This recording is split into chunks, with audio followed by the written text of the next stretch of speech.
অবশ্যই ভালো সময় আসবে, খারাপ সময়টা আমাদেরকে স্ট্রংলি ফাইট দিতে হবে। ঈদ তো সামনে, ঈদ দিয়ে আসলে প্ল্যান কি শপিং করা কিংবা দেশের বাইরে থেকে করেন নাকি দেশে থেকে করেন শপিং? দুইটাই, কারণ আমার দেশের বাড়িতে আমার ফ্যামিলি থাকে, তো আমার মা বোনরা এখান থেকেও পাঠায়, আর এখান থেকেও কেনা হয় ওদের জন্য পাঠানো। এবং ইফতারি আসলে রোজাটা আসলে আমাদেরকে অনেক কিছু শিখায়, জানি না কি কত শিখতে পারে।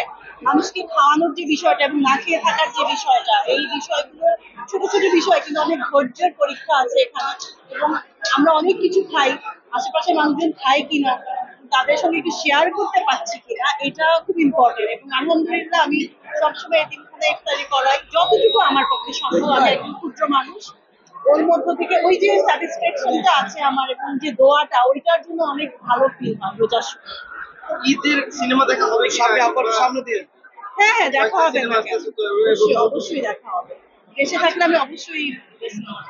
সাকিবের সিনেমা আসতেছে, বরবাদ, তারপর নিশো ভাইয়ের, এদিকে সিয়ামের, ছোপেলে, কোনগুলো দেখার পরিকল্পনা আছে নাকি? এই তো অবশ্যই একটা একটা করে সিনেমা সবই দেখা হবে। কোনো সম্মুখীন হই নাই, আমি এটা আমার পার্সোনাল এক্সপিরিয়েন্স বলতে পারবো না, বাট আমার মনে হয় সবকিছুই একটু আহ, সুস্থ স্বাভাবিক ভাবে আমাদেরকে নিয়ে চলতে হবে, আমাদের পক্ষ থেকে এবং সবার পক্ষ থেকে। আর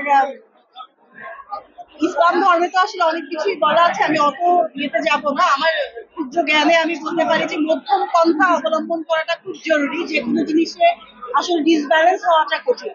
খুব বেশি কিছু একদম করা ভালো না, আবার অল্প করে থাকা, মধ্যম পন্থাটা আমি অবলম্বন করছি এই ক্ষেত্রে। বইয়ের কাজ অলমোস্ট হাফ ডান আমার, শুটিং হাফ ডান হয়ে গেছে, আরো কিছু বাকি আছে, ইনশাল্লাহ ওটাও শেষ করবো। তারপর তছনছের কাজ শুরু করবো খোকন ভাইয়ের যেটা, আর বেইমানের ডাবিং অলমোস্ট শেষ। এখন সব মিলিয়ে শুটিং এর পরিস্থিতি কেমন দেখছেন?